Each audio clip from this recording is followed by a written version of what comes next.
Hello everyone, welcome back. So this is going to be the first of a new series that I've been meaning to start and finally had the opportunity to. As the title suggests, this is the So What. Now, where that title comes from is basically when I was writing papers back in school, etc., the advice that I always got was to get to the so what of the paper. The idea being to get to the point, to reiterate the point, and to continue to enforce the point, so that way it wasn't wasted time, right? Now, in regards to the video that we're going to be doing here and a couple others coming up soon, the idea here is meant to be either you are just starting off with a system or you have no knowledge of a system. What is the so what? What is that system comprised of? What are the things you would be learning if you started it, etc. So that's what this video is meant to be. And I'm going to be doing, coming out this week concurrently with this one is also going to be one on the Flower of Battle. But for this one, it is going to be the KDF, the Kunst des Fechtens. And so helping me out is going to be Jarrett.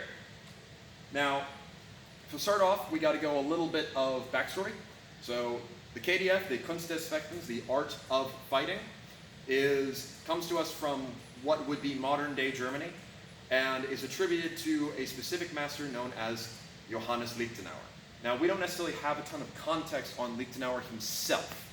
However, those members that are the Society of Lichtenauer attribute their work, or a vast majority of that work, to him. He is the head of the society, hence it bears his name, and so you'll be hearing his name a lot. And a lot of people also refer to this as Lichtenauer's way of fighting, even though some of the aspects of the KDF, which isn't just Longsword, will be from entirely other guys who are under the umbrella, as it were, and contributing. And that is a big part of it, is there is individuals contributing into it, such as Sigmund Ringek, Ott the Jew, Andreas Lignitzer, a bunch of other names that sometimes will have slight differences in their opinion on the same source, or alternatively will specialize and only cover certain parts. So this can branch out into wider study, as can most systems of this time. But today we're just going to be covering Longsword, which specifically is kind of headed up by Peter von Danzig. Though of course Yud Lu and some of the others cover kind of the same source material with little changes here and there. But with this in mind, what is the basic philosophy of this? So the biggest philosophy is going to be, number one, you're going to be standing left foot forward for the majority of your fighting. Now, there are two different ways of employing your hip when you are standing left foot forward as your stance. Option one is to reserve, right? In which case, what that would mean is I do whatever action I'm going to do, and then on my follow-up action, I bring my hip forward, right? Versus the other way of doing it is every time I do an action, I'm going to bring my hip forward in the same time. Both of these are perfectly valid, but this one is going to be the latter. So we're going to always be using our hip. We're always going to be passing with our cuts or with our actions pretty much, with some exceptions. And that's going to lead to the majority of your play at distance being left foot forward, the majority of your play in distance being right foot forward and working from there, and will overall lead to a bit more of a springy, very mobile style of fighting.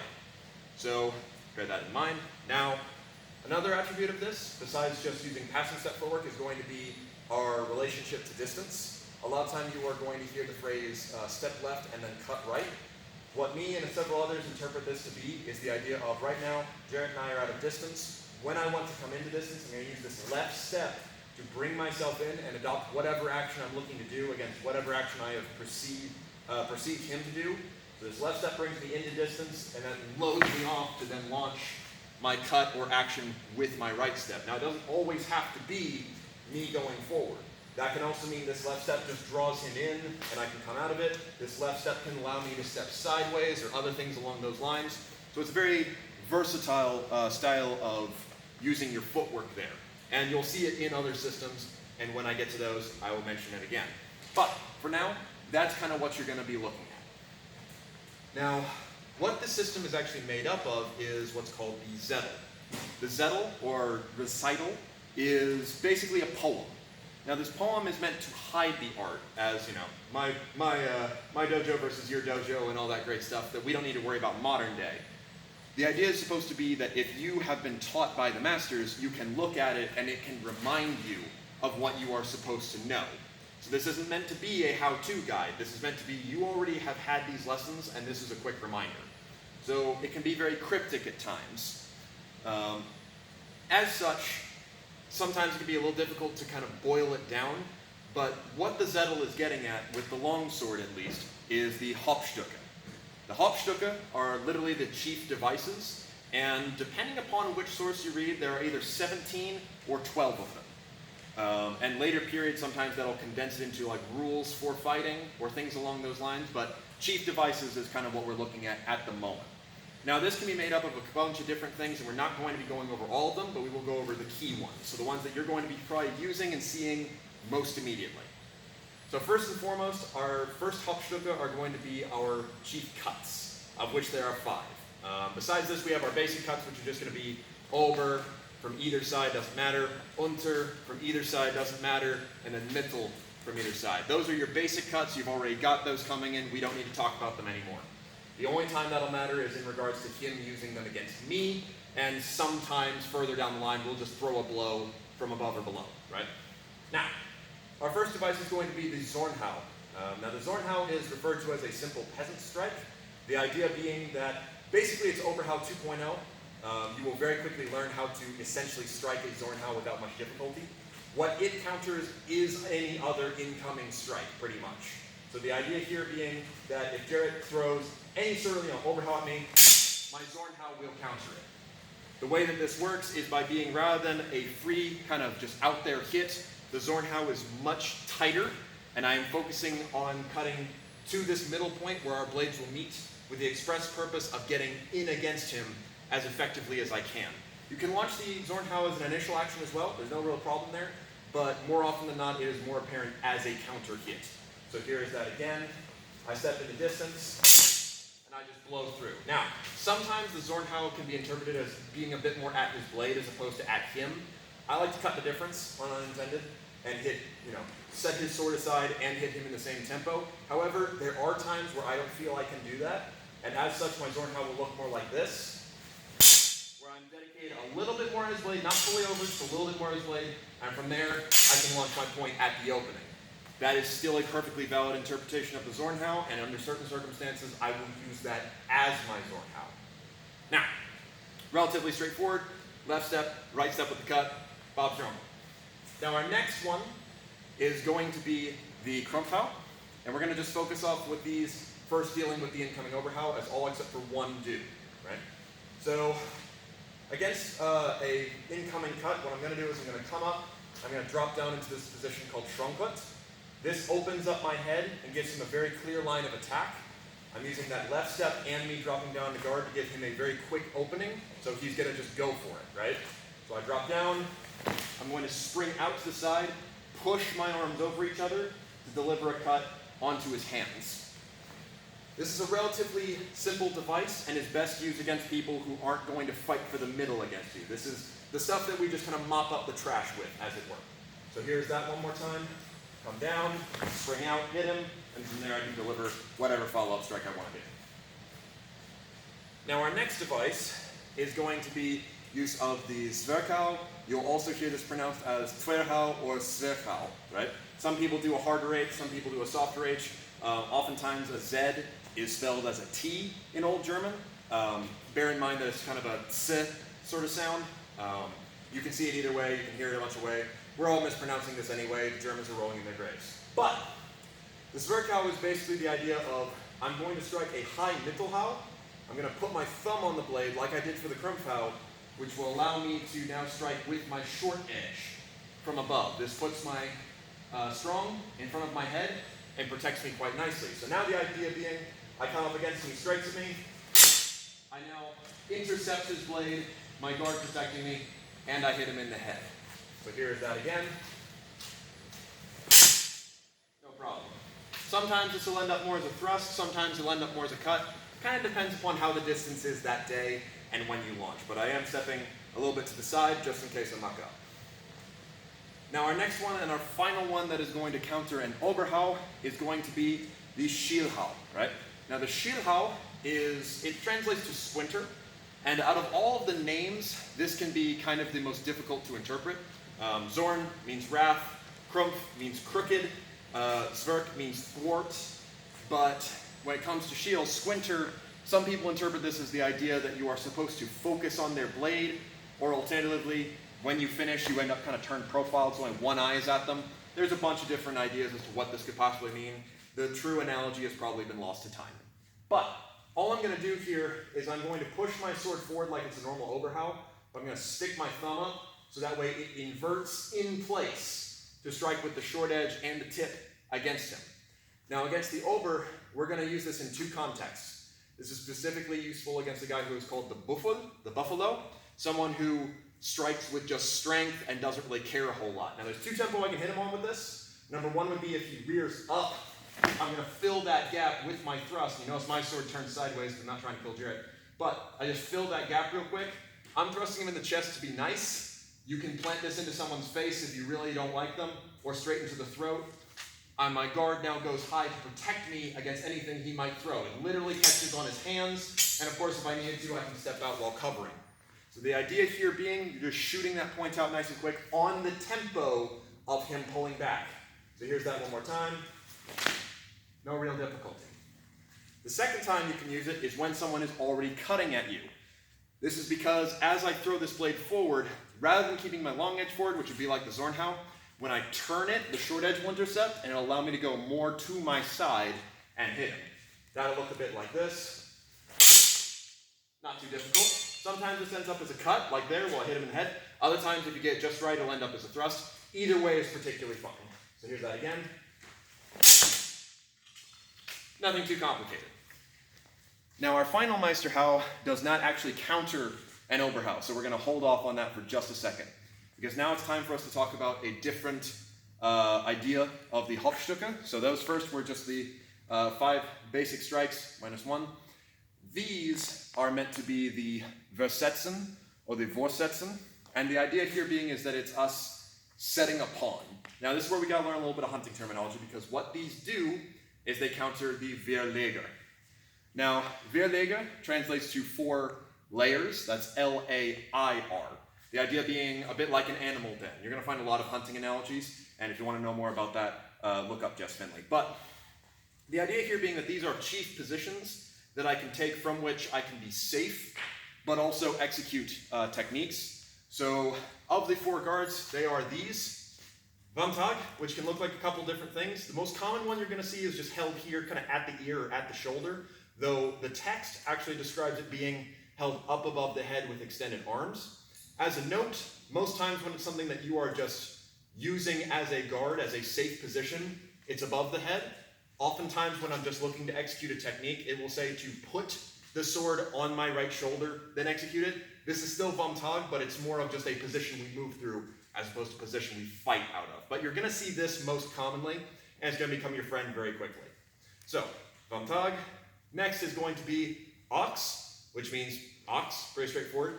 Ox can be taken on both sides, and will be taken on both sides, as can Vamtag, but that flies in the face of the idea of fence not from left if you're right of hand. So we're going to try and stick on our dominant side. Ox, though, you're going to be often transitioning between sides, depending upon what you're doing, and sometimes in the same action you'll go from ox to ox. We'll get back to that again in a moment. So, my guard is up, my blade is out at a 45, and I'm protecting my head. I'm not holding this too extended yet. We'll get back to that again in a moment. Next is going to be Flug. Flug means the plow. It's a very good guard, one again you're going to be a big fan of. And its main properties are it can be taken on both sides. Though on one side the arms are crossed and can lead to certain things. On the other side your arms are uncrossed and so you can reach a little bit further.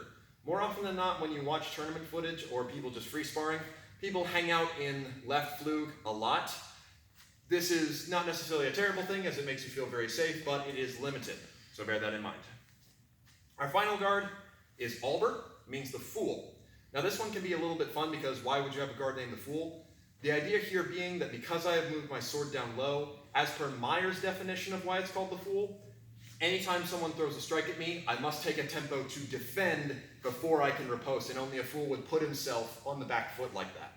You can take it either way, left foot or right foot forward. More often than not, you're going to see it right foot forward, but it's just the same either way. And the sword is just kind of held in front of your back hip. So if I'm right foot forward, it's just in front of my left hip. Same thing on the other side. Posture erect, sword straight down. And those are going to be our 4 layers, our 4 primary guards that we're going to fight of. There are others, as you have seen, with us taking Schrammkut, for example, and in a moment we'll talk about Longenor, but These are positions you move through, not ones you stand in. So bear that in mind. But in regards now to how this relates to the Versetzen and the Meisterhau, right? The idea here now being that when Jarrett adopts a guard, we'll go with Montag first, right?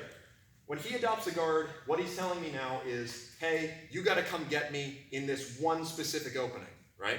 And sometimes it could be a little more open-ended. Like there are 2 openings I've got, but regardless, he is set up in a position to defend himself from there very well. So if I just throw a basic strike, he's in a great position to either defend himself or work from there and get me.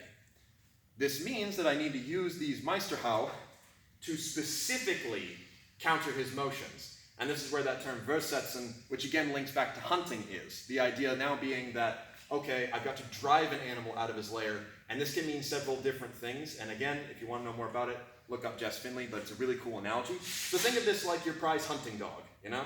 I'm going to use these techniques to get that animal out of there. So, against Montag, I'm going to do the high version, right?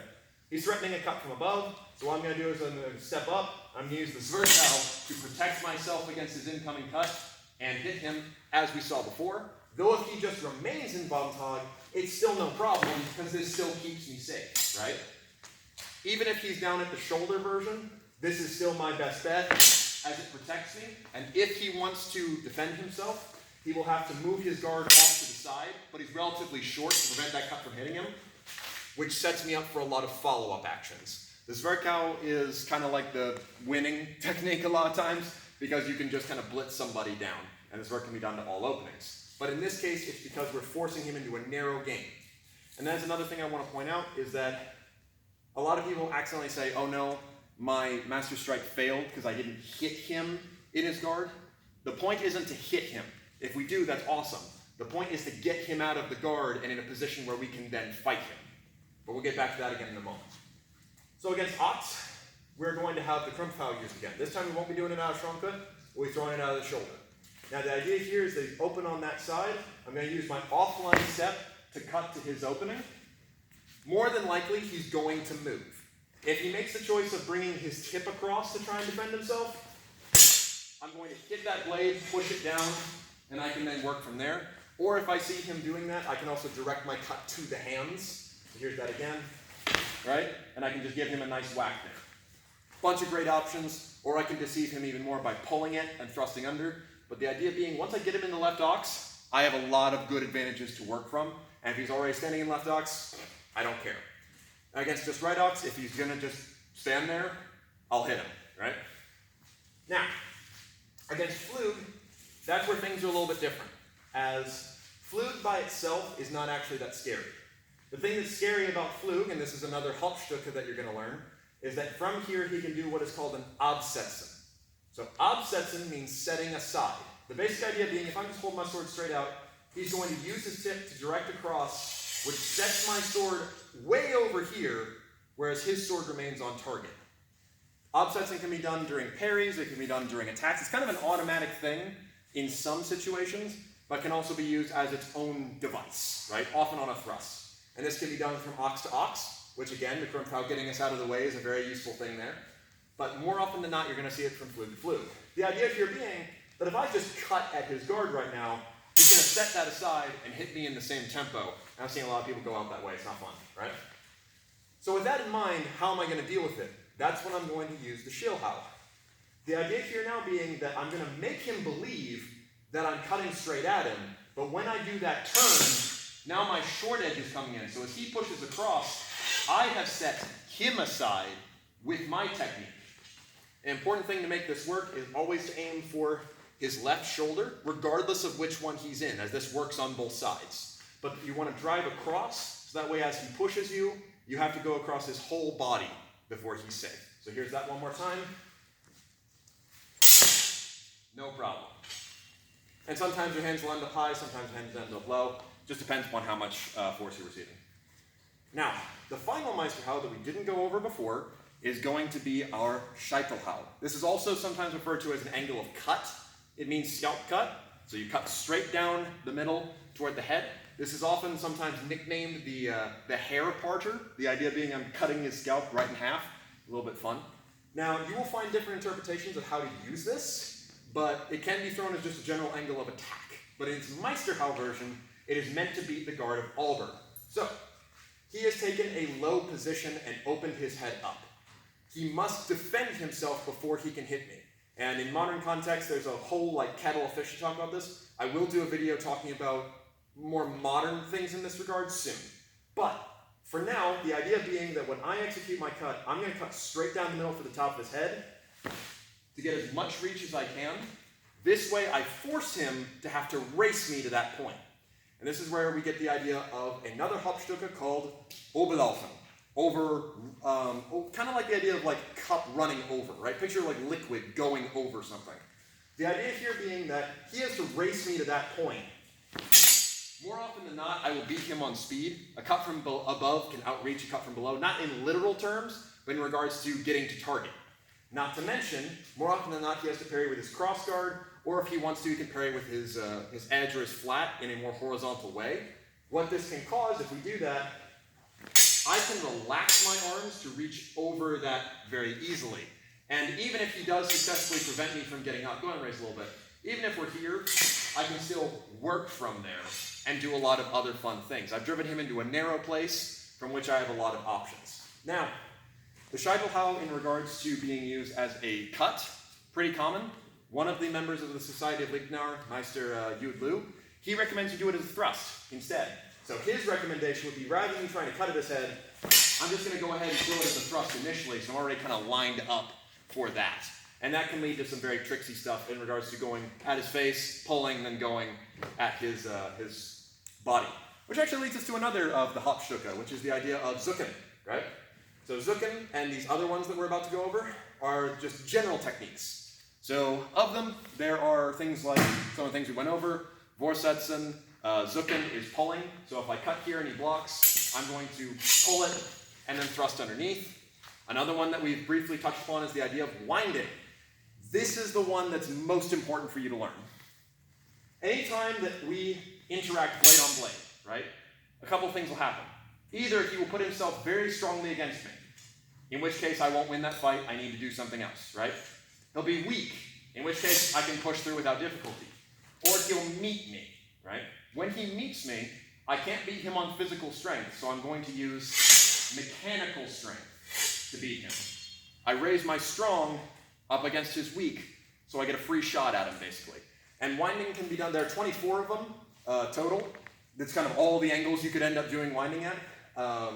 They can come up in a bunch of different situations, high to low, low to high, straight up like that, a bunch of things. But that also brings us to another, kind of the worst kept secret of all of the KDF, Langenort. So Langenort is both a position and not a position.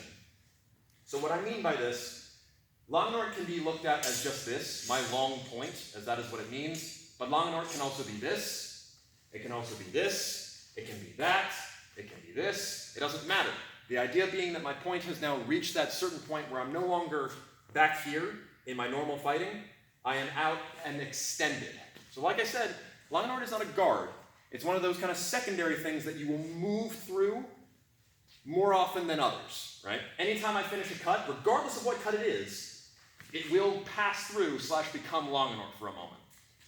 And this is important because a lot of the time you're going to find instances where I get into Langenort, I force him to be short, to be small, and will use Langenort to fight him. So to show you what that briefly looks like, the idea being once I'm out here, right, if I can direct him to start protecting himself on closer and closer lines, it's very easy for me to just keep seeking the next opening. And for him to defend himself, he's going to have to stay small, and I can then just exploit that tempo when I get it. That actually also leads us into another useful Hauptstücke, and my last one I'm going to give you, which is Durchwechseln. Means changing through, changing under. It can look like this. So he's got me on this plane. I just dip, come up to the other side, hit him. You can also do it up high and from there. And that also moves us through the hangings, which is another Hauptstücke. But all that is to say, get comfortable with Langenort, use your mobility and your bringing in of that right foot and your chief devices to force him into fighting small, right?